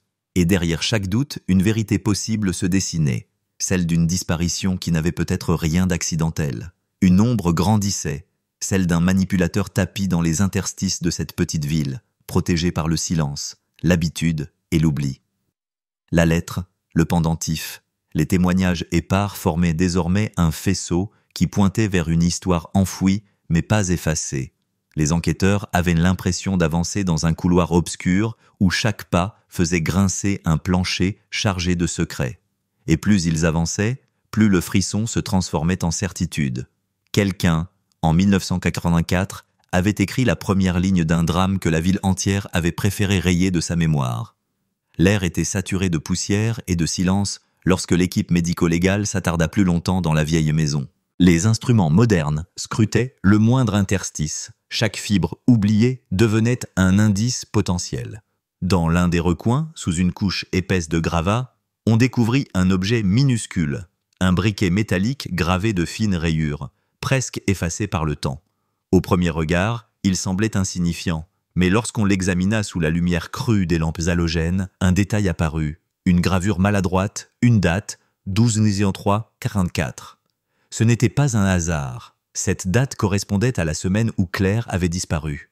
L'objet prenait alors une dimension vertigineuse, comme si la maison, encore une fois, livrait une pièce d'un puzzle refusant obstinément d'être résolu. Les enquêteurs savaient que chaque élément, même le plus infime, pouvait faire basculer une affaire. Ils comparèrent les objets retrouvés aux archives policières de l'époque. Aucune mention d'un briquet, d'un pendentif ou d'une barrette n'apparaissait dans les procès-verbaux. Cela signifiait que la première enquête n'avait pas exploré la maison avec sérieux, ou que quelqu'un avait délibérément dissimulé ces éléments. Les fantômes de 1984 semblaient soudain se rapprocher, leur silence devenant une accusation muette. Pendant ce temps, dans le bureau tapissé de dossiers jaunis, l'inspectrice de 2021 s'attardait sur la lettre. Elle la relisait encore et encore, comme si les mots pouvaient révéler un sens caché à force d'être répétés. Une phrase l'obsédait. « Si je n'y reviens pas, sachez que ce n'était pas un accident. » Ces mots, écrits dans une encre tremblante, avaient la force d'un testament. La lycéenne savait qu'elle prenait un risque, qu'elle s'avançait vers un piège. Mais qui l'avait attirée dans cette maison? Était-ce une rencontre d'amour adolescent, un rendez-vous interdit, ou bien l'appel d'une menace qu'elle n'avait pas su éviter? Dans le village, les langues commençaient à se délier, malgré la peur de remuer les cendres d'une vieille tragédie. Une ancienne camarade de classe, aujourd'hui grand-mère, évoqua un garçon charismatique de l'époque, plus âgé que les autres, qui fascinait Claire. On le surnommait le prince du terrain vague, car il passait ses soirées près des entrepôts désaffectés. Certains disaient qu'il possédait une moto sombre, qu'il avait l'air d'un rebelle sorti d'un film américain. Son nom apparaissait déjà dans les marges de l'enquête initiale, mais n'avait jamais été approfondi. Pourquoi? Était-ce par négligence ou parce qu'il était protégé? L'ombre d'un silence complice s'allongeait de plus en plus. Les inspecteurs décidèrent de retrouver cet homme, désormais sexagénaire, installé non loin de là. Sa vie semblait banale aujourd'hui. Un emploi discret, une maison à la périphérie, un voisinage qui le décrivait comme poli mais distant. Quand les enquêteurs frappèrent à sa porte, son regard trahit un éclair fugace de panique, vite remplacé par une neutralité calculée. Il se souvenait de Claire, dit-il, mais à demi-mot, comme si chaque mot pesait une tonne. Il nia toute proximité, prétendit qu'elle n'était qu'une camarade de loin. Pourtant, en mentionnant la maison abandonnée, son visage se contracta d'un tic nerveux, imperceptible aux yeux non entraînés, mais suffisant pour éveiller la suspicion. Les enquêteurs ne se contentèrent pas de son discours. Ils cherchèrent dans ses archives personnelles ces objets conservés au fil des ans. Dans un carton de souvenirs, ils tombèrent sur de vieilles photographies où apparaissait ce même garçon, jeune, insouciant, aux côtés d'amis et de camarades. Mais une photo retint l'attention. On y voyait Claire, assise à l'écart, le regard tourné vers l'objectif avec une intensité étrange. Derrière elle, légèrement flou, ce garçon semblait poser sa main sur le dossier de sa chaise. Ce cliché, oublié dans une pile de souvenirs jaunis, ressemblait à un fragment de vérité figé dans le temps. Les analyses ADN, elles, avançaient. Le pendentif retrouvé sous le plancher, après des décennies de silence, contenait encore une micro-trace biologique, une cellule épithéliale préservée dans un interstice du métal. Les laboratoires modernes, avec leurs techniques de pointe, purent en extraire un profil génétique. Et ce profil ne correspondait pas seulement à Claire. Il révélait la présence d'un autre individu, dont l'identité allait bientôt surgir comme un spectre du passé. Les résultats n'étaient pas encore tombés, mais la tension montait comme une houle prête à tout engloutir. Pendant ce temps, le village entier commençait à être gagné par une atmosphère oppressante. Les anciens habitants, autrefois silencieux, voyaient ressurgir des souvenirs qu'ils auraient préféré garder enfouis. Certains se souvenaient de disputes violentes dans la rue, d'une silhouette qui rôdait près des grilles du lycée, de rumeurs de jalousie et de menaces chuchotées à voix basse. Plus les enquêteurs avançaient, plus ils comprenaient que cette disparition n'était pas un simple accident isolé, mais le nœud d'une toile de manipulation, de désirs contrariés et de violences cachées. La maison abandonnée, désormais scellée par la police, était devenue un lieu presque sacré. Des curieux venaient y déposer des fleurs, comme s'ils assistaient à la résurrection d'une mémoire collective. Le parquet, les murs, chaque fissure semblait parler d'une vérité que personne n'avait voulu entendre. L'inspectrice s'y rendait seule, la nuit, marchant lentement dans l'obscurité. Elle écoutait le craquement du bois, le souffle du vent entre les fenêtres béantes. Et dans ce silence nocturne, elle croyait entendre un murmure, comme si la maison elle-même voulait raconter ce qui s'était passé cette nuit de 1984. Et c'est au moment où les résultats ADN arrivèrent, froids et implacables comme une lame, que le voile commença réellement à se déchirer. Le document scientifique tomba sur le bureau avec un bruit sec, comme un couperet. Les enquêteurs s'approchèrent, le cœur battant, conscients que ces quelques lignes imprimées pouvaient faire basculer 40 années de silence. Le profil génétique isolé sur le pendentif ne laissait aucun doute. Il appartenait à un homme encore vivant, identifié, enregistré dans les bases de données pour une infraction mineure survenue dans les années 1990. Le nom s'afficha en lettres froides, Jean-Luc Morel. Ce n'était pas un inconnu. Ce nom résonnait dans les souvenirs de plusieurs habitants comme celui du garçon sombre, le prétendu prince du terrain vague, celui qui fascinait et effrayait à la fois. À cet instant précis, la théorie de l'accident s'effondra. Claire n'était pas simplement partie. Elle avait rencontré quelqu'un ce soir-là, et cet homme avait laissé une trace indélébile, une empreinte biologique scellée dans le métal d'un bijou oublié. Les enquêteurs se regardèrent, conscients qu'ils avaient enfin arraché un pan de vérité à la nuit des temps. Mais la vérité, dans ce genre d'affaires, n'arrive jamais seule. Elle est toujours accompagnée de douleur, de trahison et de révélations insupportables. Jean-Luc Morel fut convoqué, son visage creusé par les années, ses yeux cherchant à échapper au regard des policiers. Lorsqu'on lui présenta le rapport ADN, il eut un mouvement d'épaule, comme un boxeur acculé dans un coin du ring. Il tenta d'abord la diversion. J'ai connu beaucoup de filles à cette époque. Ce pendentif a pu passer de main en main. Mais topo, ici, mais la voix tremblait. La défense improvisée sonnait creuse. Les enquêteurs insistèrent. Pourquoi son ADN se retrouvait-il dans un bijou sous un plancher, dans une maison où Claire avait laissé une lettre d'adieu implicite? À cette question, son silence pesa plus lourd que n'importe quelle réponse. Pendant l'interrogatoire, les souvenirs de l'époque remontèrent en surface, comme des cadavres refoulés par la vase. On évoqua ses colères, ses accès de violence, ses menaces contre ceux qui osaient l'affronter. Certains anciens élèves parlèrent d'un soir de mars 1984 où Jean-Luc aurait été vu en moto, avec une passagère qui portait une écharpe claire. L'écharpe, détail presque insignifiant, correspondait à celle que Claire portait le jour de sa disparition, selon les témoignages de sa famille. Une image glaçante se dessinait. La jeune fille montant à l'arrière de la moto, attirée par une fascination naïve, sans savoir qu'elle s'avançait vers la nuit éternelle. Mais ce qui rendait l'affaire encore plus troublante, c'était la lettre. Car si Claire avait écrit ces mots, « Si je n'y reviens pas, sachez que ce n'était pas un accident », cela signifiait qu'elle pressentait le danger. Pourquoi y allait-elle malgré tout? Par amour, par peur, ou parce qu'elle était prise dans un engrenage qu'elle ne maîtrisait plus? Les enquêteurs explorèrent cette piste, interrogeant les anciens journaux intimes de ses camarades, fouillant les archives du lycée, traquant les correspondances oubliées. Petit à petit, ils découvrirent des fragments d'une relation cachée, faite de rendez-vous secrets, de promesses exaltées, mais aussi de menaces voilées. Jean-Luc, plus âgé, dominait cette relation, et Claire, à la fois fascinée et effrayée, semblait s'y être perdue. La maison abandonnée, centre névralgique du mystère, apparaissait désormais comme un théâtre funèbre où tout s'était joué. L'inspectrice décida d'y retourner, cette fois avec Jean-Luc, pour confronter l'homme au lieu qu'il tentait d'oublier. Le trajet jusqu'à la maison fut silencieux, chaque minute s'étirant comme une corde prête à se rompre. Lorsqu'il franchit le seuil, Jean-Luc pâlit. Ses yeux parcoururent les murs décrépits, le parquet meurtri, comme s'il revivait une scène figée dans le temps. L'inspectrice observait attentivement ses réactions, chaque tic nerveux, chaque respiration retenue. À un moment, il posa instinctivement la main sur un pan de mur, à l'endroit même où l'on avait retrouvé le briquet gravé. Ce geste, inconscient, trahit une mémoire corporelle que même 40 ans de déni n'avait pas pu effacer. L'air se fit plus lourd et l'inspectrice lança « Vous vous souvenez, n'est-ce pas ?» Son regard s'assombrit et dans ce silence, la maison sembla retenir son souffle. Les preuves s'accumulaient, mais l'affaire n'était pas encore close. Il fallait plus qu'un ADN sur un pendentif et des souvenirs fragmentés. Il fallait une cohérence, un récit capable de briser les défenses d'un homme qui avait bâti toute sa vie sur le mensonge et l'oubli. Les enquêteurs plongèrent alors dans les archives judiciaires. Jean-Luc avait déjà été impliqué dans des faits de violence en 1986, puis en 1990, toujours classé faute de preuves solides.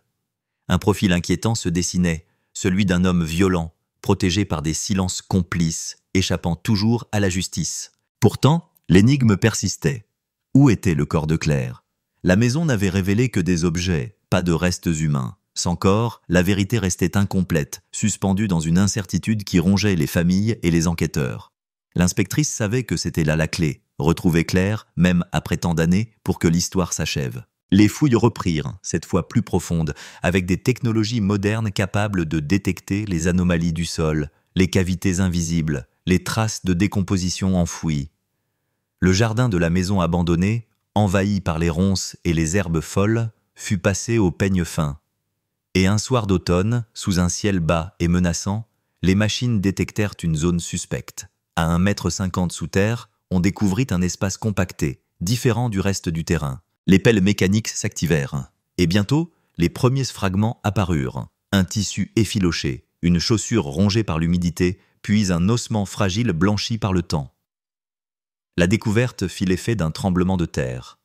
Le corps de Claire, ou ce qu'il en restait, venait d'être retrouvé, presque 40 ans après sa disparition. Le silence du sol venait d'être brisé, livrant enfin la preuve ultime.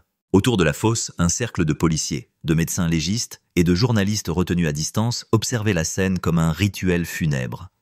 La vérité sortait littéralement de terre, implacable, impossible à nier. Jean-Luc Morel, confronté aux ossements, baissa la tête. L'inspectrice le fixait, sachant que le dernier masque venait de tomber. Mais dans cette victoire apparente, un vertige persistait. Si Claire avait prévu sa fin, qui d'autre savait? Avait-il agi seul? Ou bien y avait-il d'autres complices, tapis dans l'ombre du passé? L'affaire, loin d'être achevée, ouvrait peut-être la porte à un réseau de secrets bien plus vaste qu'on ne l'avait jamais imaginé. La découverte du corps fut à la fois un soulagement et une déchirure. Soulagement, car après 40 années de doute et de silence, la famille pouvait enfin mettre un visage sur l'absence, donner une sépulture à une enfant figée dans le temps. Déchirure, car ce que l'on avait rêvé de voir revenir vivante, lumineuse et rieuse, n'était plus qu'un assemblage d'os fragiles et de tissus décomposés. Les enquêteurs, habitués aux crimes récents, se retrouvèrent face à l'étrangeté du temps qui corrompt et efface, et pourtant conserve assez pour témoigner.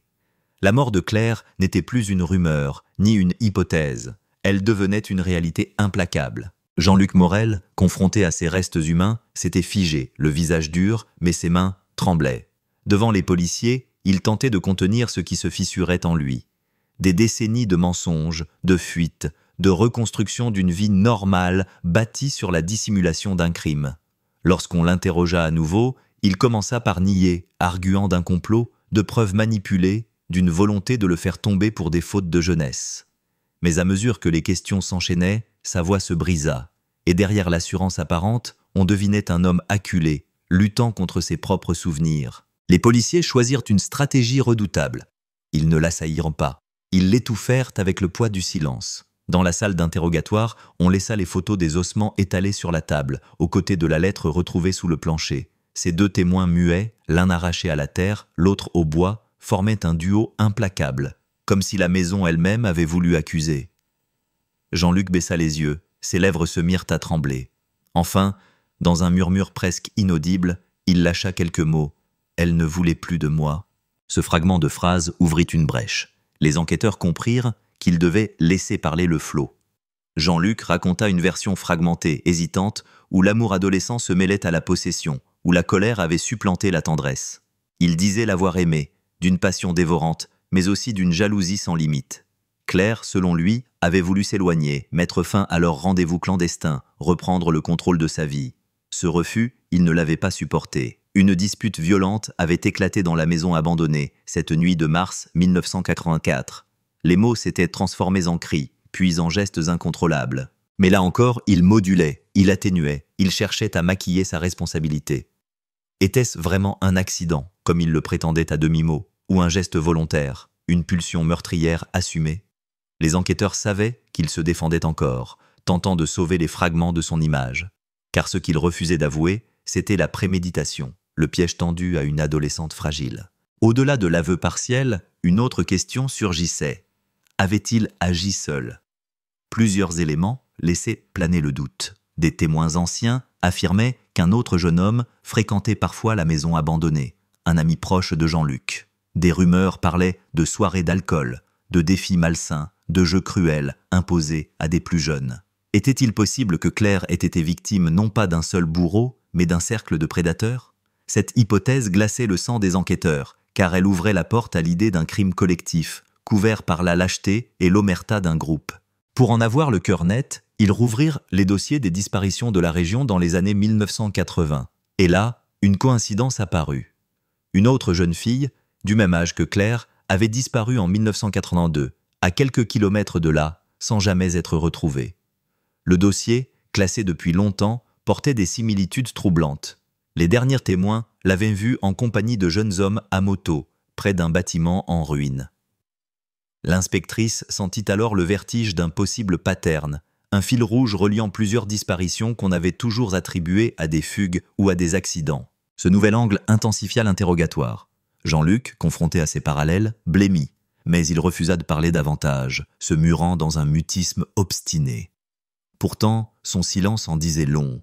Comme si, derrière le meurtre de Claire, se cachait une toile plus vaste, faite de complicités tues, de secrets partagés, de souvenirs que certains habitants préféraient ne jamais exhumer. Dans le village, la rumeur courait à nouveau. Les anciens, qui avaient toujours parlé de la disparition comme d'une fugue, commençaient à murmurer d'autres mots, plus sombres, plus lourds, manipulation, emprise, chasse nocturne. Les regards se détournaient, car chacun se souvenait de soirées, de fêtes, de noms prononcés, de visages croisés à la lueur d'un feu ou d'une moto rugissante. La vérité désormais n'était plus seulement une affaire judiciaire, c'était un poison qui remontait dans la mémoire collective. Au fil de ces révélations, la famille de Claire oscillait entre douleur et rage. Ils avaient attendu 40 ans pour obtenir des réponses, et ce qu'ils recevaient n'était pas seulement une histoire d'amour brisé, mais la possibilité qu'un groupe d'hommes ait transformé leur fille en proie. La mère, au bord des larmes, déclara « Je préfère 1000 fois qu'il ait agi seul. Sinon, cela veut dire qu'ils savaient tous, et qu'ils ont continué à vivre comme si de rien n'était. » Les enquêteurs savaient que la partie la plus sombre de l'histoire commençait maintenant, car si l'ombre de complices existait, il faudrait les déterrer, les confronter, les forcer à sortir de 40 ans de silence. La maison abandonnée, déjà théâtre d'un crime, devenait le symbole d'une génération qui avait voulu oublier. Mais comme toujours, les murs, le sol et les objets se souvenaient mieux que les hommes. La question demeurait, combien de secrets restaient encore enfouis sous ces planches et ces pierres, et combien de vies avaient été englouties dans ce silence collectif? La nuit avançait, lourde et sans indulgence, comme si elle voulait elle-même enfermer les secrets dans un silence impénétrable. Mais désormais, le voile s'était fissuré. Chaque fragment du passé revenait, non pas comme un simple souvenir, mais comme un spectre qui exigeait réparation. La lettre retrouvée sous le plancher avait ouvert la première brèche. Les témoignages arrachés à la peur des habitants avaient agrandi la faille. Et maintenant, le souffle de la vérité se faisait sentir, froid et implacable, dans les couloirs mêmes où résonnait autrefois la voix de Claire. Un détail précis, presque oublié, surgit lors d'une conversation anodine avec une ancienne voisine, un collier. Un petit pendentif en forme de clé que Claire portait toujours autour du cou, cadeau de son père, symbole de protection et de liberté. Ce bijou n'avait jamais été retrouvé après sa disparition. Personne n'y avait prêté attention, jusqu'au jour où, dans les registres de saisie effectués en 1945, apparut la description d'un objet identique découvert dans une maison perquisitionnée à l'époque pour des affaires sans rapport. Pourquoi ce collier, scellé comme une pièce à conviction, n'avait-il jamais été relié à Claire? Et surtout, pourquoi avait-il disparu ensuite des archives officielles? Ce fil ténu se transforma en corde solide pour les enquêteurs modernes. Ils fouillèrent les caves poussiéreuses des tribunaux, dépoussiérèrent des cartons jaunis, jusqu'à ce qu'apparaisse enfin, roulé dans un sachet plastique scellé, ce pendentif oublié. L'expertise ADN, inexistante en 1984, parla aujourd'hui avec une voix tranchante. Les traces microscopiques de sang appartenant à Claire se trouvaient encore incrustées dans les rainures du métal. La clé était là, littéralement, une clé trempée dans la douleur. Une clé qui ouvrait les portes verrouillées d'une vérité enfouie. À partir de ce moment, chaque ombre du dossier devint une silhouette tangible. Les regards qui s'étaient détournés, les silences trop parfaits, les déclarations bancales prirent soudain une résonance coupable. L'homme souvent mentionné comme le voisin serviable, celui qui proposait de raccompagner Claire après ses répétitions, réapparaissait dans chaque ligne, dans chaque souvenir. Il vivait seul, enseveli dans ses propres obsessions, hanté par une enfance de frustration et de rancune. Officiellement, il avait quitté la région en 1986 pour travailler à l'étranger. Officieusement, il laissait derrière lui une empreinte plus sombre qu'aucune absence ne pouvait effacer. Le dossier secret de la gendarmerie, enfin exhumé, révélait que cet homme avait déjà été interrogé brièvement. On l'avait jugé peu pertinent, faute de preuves. Mais dans ses carnets retrouvés des décennies plus tard, la folie se dessinait avec une précision glaçante. Des croquis d'adolescentes anonymes, des phrases décousues parlant de pureté à posséder, de beauté à enfermer.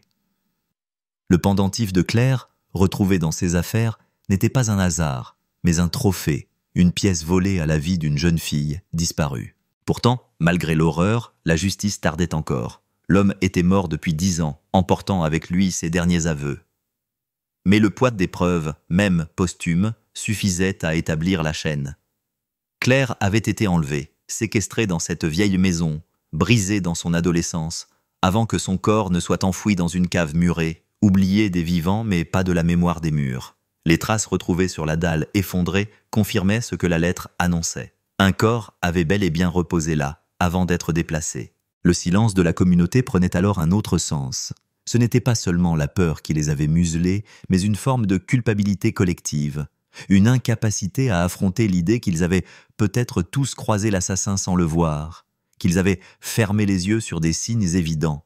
Une porte claquée trop vite, un cri étouffé la nuit, un parfum de lessive masquant une odeur plus âcre. Ils avaient choisi l'oubli, pensant qu'il les protégerait. Mais l'oubli est une illusion, et la vérité revient toujours, même si elle met 40 ans à frapper à la porte. Dans les couloirs du lycée, rénové depuis longtemps, certains anciens professeurs témoignèrent de l'atmosphère de l'époque.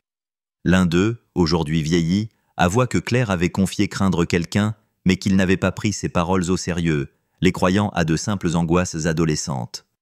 Cet aveu, tardif, résonnait comme un remords insoutenable, la preuve que la tragédie aurait pu être évitée. Et cette résonance donnait à l'affaire une dimension universelle. Combien de voix étouffées, combien de signaux négligés, combien de vies perdues parce qu'on n'a pas su écouter. Chaque détail révélait désormais un tableau entier, et ce tableau n'était plus celui d'une simple disparition, mais d'une tragédie humaine façonnée par l'indifférence, la peur et le silence. La lettre sous le plancher, écrite dans un dernier souffle de lucidité, devenait le cri d'outre-tombe qui pulvérisait des décennies de mensonges. Et ce cri, porté par les enquêteurs et par la voix des proches, résonnait maintenant dans chaque recoin du village, comme un glas que nul ne pouvait ignorer. La vérité, lentement, avait traversé les strates de poussière et de mensonges, pour se dresser, nue et implacable. Et dans cette nudité, elle montrait autant la noirceur d'un homme que la faillite d'une communauté. Le mystère n'était plus seulement celui de Claire, mais celui d'une société qui préfère détourner les yeux tant que la lumière ne la force pas à regarder en face. La dernière pièce du puzzle apparut comme une lame de rasoir sous une lumière crue, sans pitié. Tout ce que l'on avait murmuré, tout ce que l'on avait tenté d'effacer, se dressait maintenant en un faisceau brûlant de certitude. Claire n'était plus une ombre perdue dans l'épaisseur des archives, elle redevenait une personne, une jeune fille dont la vie avait été happée par la folie d'un homme et par la lâcheté des autres. Son visage, figé à 17 ans sur les photos jaunies, retrouvait enfin des contours réels dans la mémoire collective. Les enquêteurs posèrent le pendentif, scellé à nouveau mais désormais auréolé d'un sens implacable, au centre de la table d'audience, non pas comme une simple preuve, mais comme un symbole, la clé qui avait ouvert le tombeau du silence. Dans la salle, ceux qui avaient vieilli avec le secret ressentaient une lourdeur insoutenable. Chaque ride de leur visage semblait porter le poids d'un silence trop long. Chaque regard fuyant révélait une complicité involontaire avec l'oubli.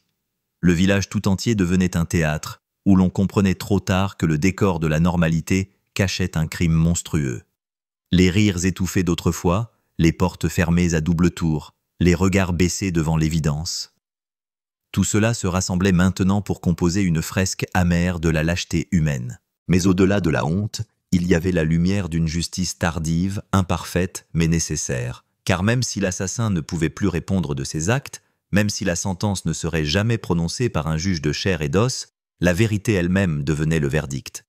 Elle rendait à Claire sa dignité volée, elle offrait à ses proches une forme de paix douloureuse, elle rappelait à tous que la mémoire ne meurt pas. L'image de cette lettre retrouvée sous le plancher restait gravée comme une métaphore obsédante. C'était la voix d'une disparue qui refusait de se taire, la preuve que même le bois vermoulu d'une maison abandonnée peut garder prisonnière une vérité, prête à surgir quand on s'y attend le moins.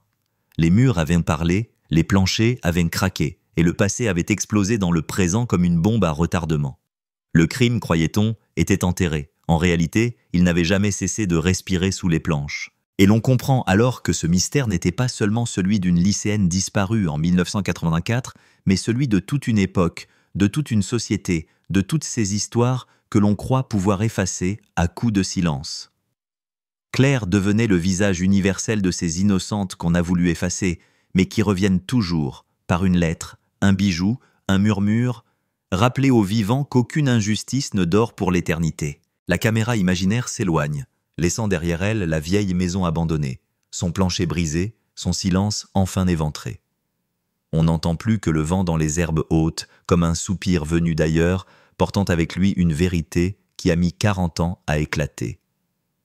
La lumière du jour caresse les murs délabrés, comme pour purifier les ombres. Mais sous cette lumière, une question demeure, acérée, vertigineuse. Combien d'autres vérités dorment encore, sous d'autres planchers, dans d'autres silences, prêtes à ressurgir pour hanter ceux qui croient que le temps efface tout, car le temps n'efface rien, le temps attend. Et lorsque la vérité finit par surgir, elle ne demande ni permission, ni pardon. Elle se dresse, implacable, et oblige les hommes à regarder ce qu'ils avaient tenté d'oublier. Alors, dans le frisson qui parcourt la nuque de ceux qui écoutent cette histoire, dans le silence lourd qui suit le dernier mot, chacun comprend « Le mystère n'a jamais été une énigme à résoudre, mais une dette à payer. » Ah, et ce soir-là, dans le souvenir vibrant d'une jeune fille dont la voix résonne encore entre les planches d'une maison en ruine, la dette a enfin trouvé son créancier.